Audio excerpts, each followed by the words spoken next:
Y'all, if you would have told me that in the year of our Lord 2026, we would be getting news about a War in the North potential remaster on the way, I would have said, you're crazy. But yet, here we are. So there was a article that came out, the lore on PSU.com. I saw this on Twitter, and obviously I am freaking out. And for those who don't know, I am a huge fan of the game The War in the North. I have the world record in co-op any percent. I am second place at any percent, second place in New Game Plus. I just absolutely adore this game. And now there's chatter about a potential remaster as Legacy Edition leaks on Steam database. So this article came out. Not really a ton of information that we have about it, but it was the Lord of the Rings War in the North Legacy Edition was posted on Steam DB. We don't know what exactly that means, but if it is the Legacy Edition, this could be absolutely massive news. Like, insane news.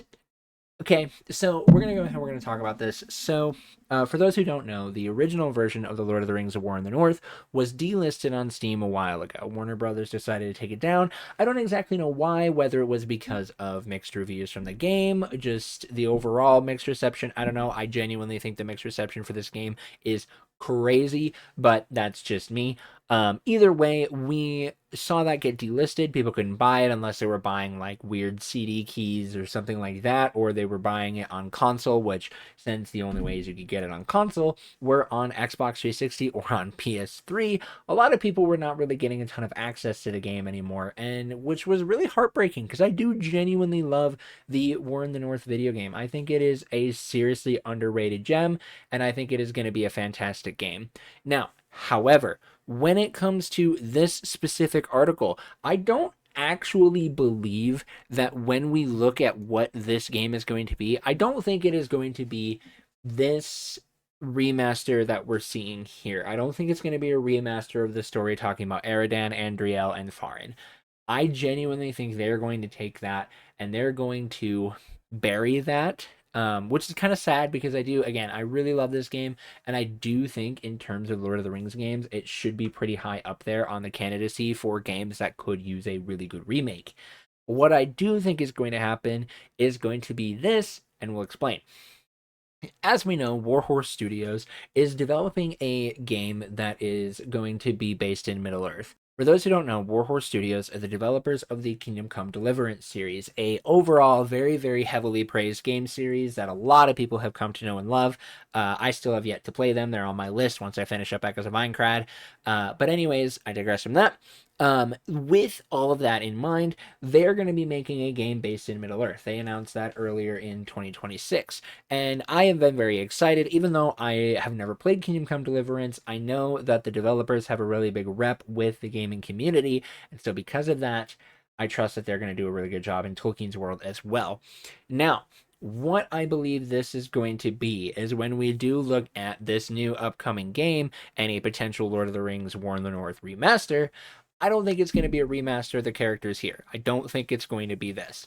What I do think is that we are going to be seeing an adaptation of the Angmar Wars being done in a video game feeling.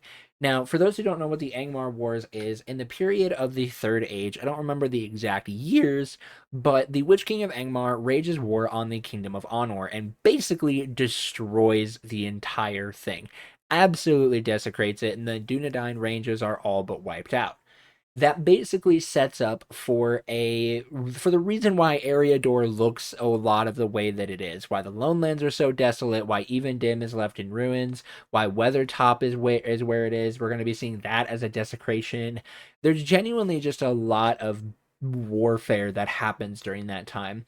And eventually, the elves of Lindon and Rivendell, combined with a army of men from Gondor, do come in and wipe out the Witch King. And, well, not necessarily wipe him out, but they cause him to retreat. They take out his fortress of Carn Dûm. They pull him out at the Battle of Fornost and just ultimately defeat the Witch King's forces. But it does leave a massive toll on the armies of the free people of Middle Earth. And this is probably one of the most anticipated and requested Tolkien adaptations to be seen in any capacity, whether it was on screen, on video games, anything. We've wanted more of the Angmar Wars, or what other people have dubbed it as the War in the North. So I think this potential leak of this remaster could lead us into a War in the North Legacy Edition is going to be this older game that we're known, what we're familiar with Farin, Andriel, and Eridan. And then the new War in the North that will be coming out under Warhorse Studios will be this brand new Kingdom Come Deliverance style adaptation of the Angmar Wars, and we will be seeing all of that come out into fruition. And personally, I could not be more excited for that. I genuinely think that the Angmar Wars is one of the most interesting time periods in Tolkien's writing, and it really does a good job at setting up the landscape of the Third Age, going into Frodo receiving the ring and eventually making his quest over to Mount Doom. And I think it would make for an incredible way to tell some awesome stories with new characters, with something, with a lot of just new key events that could happen. Exactly how it's all going to pan out, I don't know. I'm not a game dev, but I do have full faith in what Warhorse Studios are doing. If they are creating something like Kingdom Come Deliverance that a lot of people have come to know and love, I think they're going to do a great job at creating something within Tolkien's world and doing something amazing there. And I really think it's going to be awesome. Now, again, none of this is all confirmed. I don't know. I've not spoken with anybody from Warhorse. My sources is purely in this article that was released on July 31st. So it could be complete horse patootie. I don't know. I'm not going to speak for anything. I'm just saying this article with this leak does provide a ton of really cool information.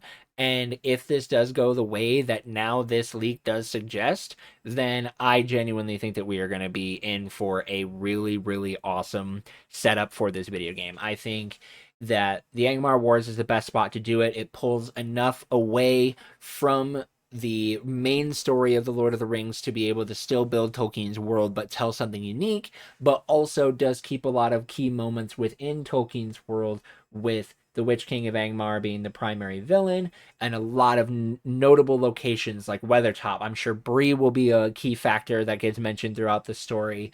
The Shire might be important. Even Dim will probably be another thing. I don't know how well that's going to be used, but it would be really cool to see Even Dim being used.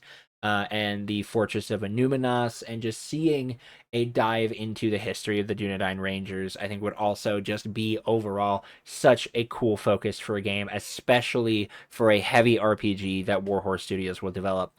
Let me know your guys' thoughts down in the comments below. That's pretty much going to be it for this one. I know it's kind of a short one, but I did just want to report on this and get excited, because I'm continuing to just be excited about everything and anything and everything that's coming out that's more Lord of the Rings. You couldn't ask for anything better, and this is just a great way to do it. So thank you guys so much. As always, I do want to give a huge shout out to all my Ko-Fi supporters. You guys are the ones that help to make this channel possible. If you would like to financially support the channel, the best way to do that is going to be in the link down in the description below. So make sure you guys go and support the channel on Ko-Fi. And with that, you are loved, you are valued, you are fearfully and wonderfully made, and we will see you right back here in the next one. Have a wonderful rest of your day, everybody.